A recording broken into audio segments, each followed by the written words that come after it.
Greetings, this is Andrea Joy Kendall. Today I am giving my Covenant of the Goddess National Interfaith Report for the 2018 Parliament of the World's Religions. Any views expressed in this video are my own and in no way are meant to represent an official statement by COG.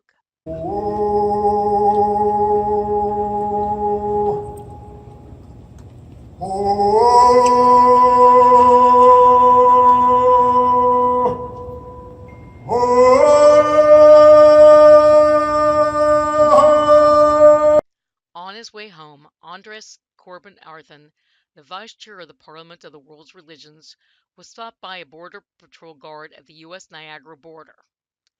When the Border Patrol guard heard that Andreas was returning from the Parliament, he asked him, "Were there Muslims there?"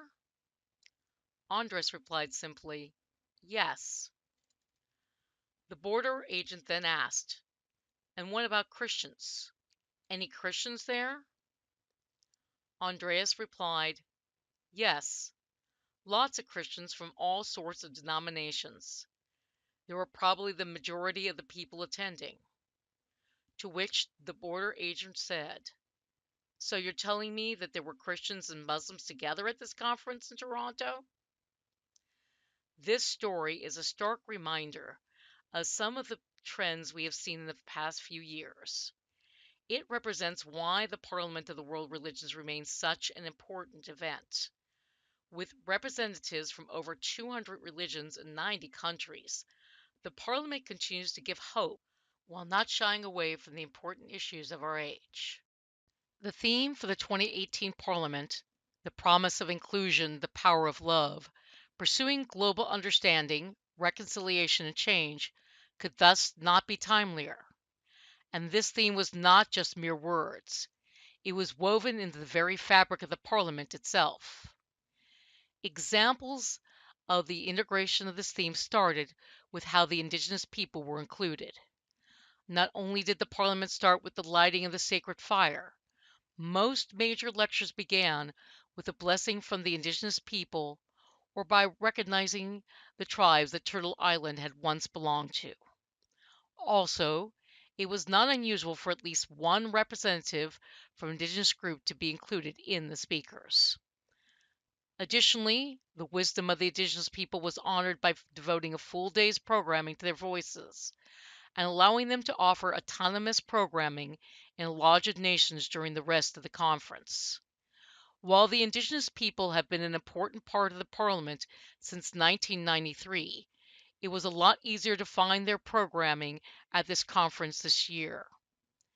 With the inclusion of the option of getting the certificate in Indigenous cultural awareness, I believe that the voices of the Indigenous people were heard clearer than ever before.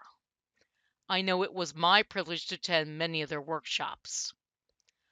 Other examples of inclusion at the Parliament were programs about lesbian, gay, bi, transgender, queer, and other genders who have been traditionally marginalized. Networking opportunities and support for these communities were also provided. As in other years, the voices of youth and women were also given a prominent place. Full days were devoted to a specific theme, this year's theme being the Indigenous People Program, Women's Dignity, Climate Action, Justice, Countering War, Hate, and Violence. The Parliament also included forward-looking workshops that discussed how it could extend its reach. Indeed, the Parliament did just that by providing official live streaming of the major topics and encouraging coverage on social media.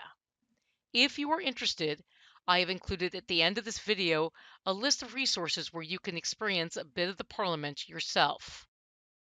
Of course, any event of this scale is bound to have its share of challenges. This year, that included problems with getting enough attendees to cover the cost of the conference. Also, those who needed a printed program felt that $50 for a copy was a bit steep. Finally, as with any large event, more signage would have been helpful. While these challenges exist, I have great hope that the Parliament will continue to improve. I base this hope on the improvements I saw since attending the 2015 Parliament in Salt Lake City. Specifically, at this Parliament, women participated in greater numbers than ever before, and the first woman chair of the Parliament of World Religions, Audrey Ketgawi, was elected. I and many other pagans also commented about how welcome we felt. It is estimated that somewhere between 200 to 300 pagans attended this year's Parliament. Among those attending was Andres Corbin-Arthen, who serves as the vice chair of the Parliament of the World's Religions. Andres, a well-known pagan leader who is the spiritual director at the EarthSpirit community, has done much to allow pagans to actively participate in the Parliament and continues to shape the overall vision for the Parliament. Additionally, Phyllis W. Kurtz's influence continues to be felt with the return and continued success of the Women's Assembly, which she started in 2015. Of course, a conference like this needs help from people who are local to the community. We were very fortunate that the former First Officer of the Coven of the Goddess, Catherine Starr, acted in the capacity of the Pagan coordinator. Catherine worked tirelessly and was an amazing advocate for the attending pagans. Prior to the event, she shared important information with the community. For the event, she was able to secure a meet and greet space in a prominent area, a faith space for the morning and evening meditations, and a pagan information booth, while coordinating the pagan speakers. Helping Catherine out was Karen Dales, who coordinated the meet and greet space and made us all feel very welcome. She even made sure to update a sign informing people the panels and rituals that would be led by pagans. Other well-known pagans also attended the event. These include Oberon Zell, Selena Fox, Donald Lewis, and Patrick McCullen. As for myself, in my role as a National Interfaith representative for COG, when at the last moment we were able to secure a space that groups could leave flyers, I arranged to have 200 flyers printed and folded and made them available at the Parliament. I am happy to report that every flyer was taken. Additionally, I showed up in my best cloak. Many people came up to me to compliment me on my attire, and I participated in many deep conversations, swapping business cards for potential networking opportunities. Between panels, I spent my time at the Pagan information booth and the meet and greet booth, answering questions as best I could. As I mentioned, there were 16 well-attended panels that were listed underneath the heading of paganism. These panels had a lovely mix of both pagans and people from all other religions who were just interested in hearing what we had to say.